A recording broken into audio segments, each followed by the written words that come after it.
This is a video tutorial on how to solve simultaneous linear equations. It's actually a part 2. The previous video dealt with equations of just two variables. This is going to be an example of solving linear equations with three variables. If you haven't solved or learned how to do it with two variables, definitely go back to that video, get comfortable with that, and then return to this video. The way in which we solve the three variable linear equation is we're going to group together these equations, and we're going to apply mathematical operations on them to add them together such that a couple of the variables cross out and we can solve for the unknown, similar to what we did in the solving linear equations with two variables. The best equation that you should choose in order to do this would be the most simple one. So the x plus y plus z, that's clearly the most simple, as the others there's negative signs, there's coefficients, there's larger numbers. So this is at our disposal, so we'll use this one as like the tool that will help us solve for the variables. So I'm just going to write these out in the groups that I'm going to use in order to do so. So I'm going to group equation 1 and equation 2 together. So I'll write them out.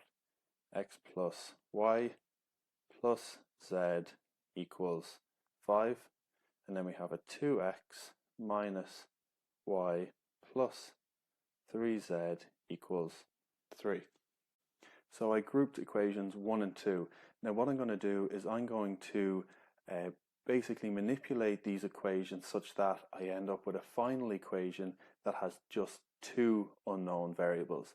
Then what I'm going to do is group additional equations and then find another equation that just has two variables, and then go through the previous video steps to find a value for one of the variables. So that would be the next few steps. So here what we're going to do is we're going to try apply an operation to each of the equations, or to one of the equations, such that when we add them together, one of the expressions with the variables crosses off. So this is a 2x. So you can see that if I multiply this top equation by minus 2, we're going to get these two expressions cancelling. So we'll do that. We're going to multiply this by minus 2. That's going to leave us, underline that, that's going to leave us with a minus 2x, a minus 2y, a minus 2z equal to a minus 10. And then we just rewrite this equation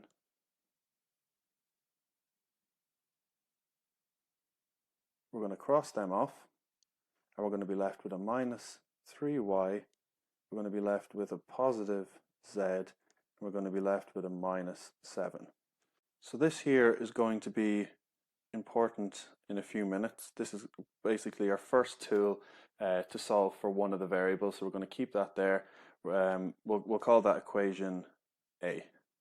So that's equation A. Okay, so the next step now is to do the exact same thing with another set of two equations. So again, using the most simple one, we'll then use 3 and then 1. We're going to do the same thing again. So we're going to have equation 1, which is x plus y plus z equals 5. And then the third equation, so that's number 3, we'll have 3x plus 2y minus 5z equals 21. Okay, if I multiply this top equation by minus 3, I can see that these two expressions are going to cross out. So we'll do that. Let's multiply this by minus 3. That's going to leave us with a minus 3x minus 3y minus 3z equals minus 15. So now we just write the other equation, 3x plus 2y minus 5z equals 21. And we're going to add these equations together. They cross out. That's going to leave us with a minus y minus 8z equals, so that's going to be a positive 6. Okay, so now we have found another equation that just has variables y and z. We'll call this equation B. Okay, so you might have guessed what we're going to do now.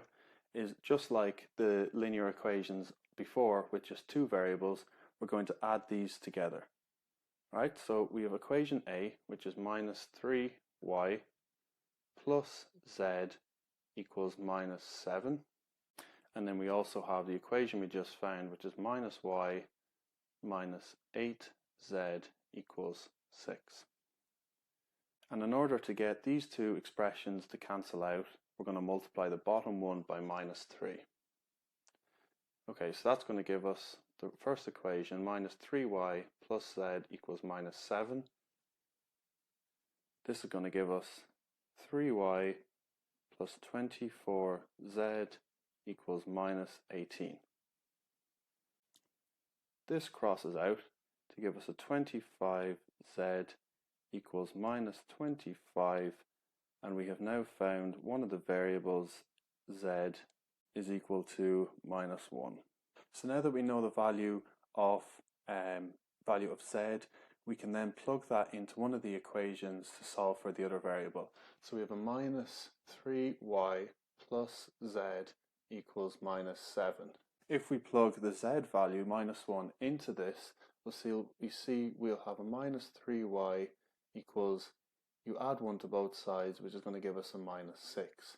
So that y value is going to then have a value of 2.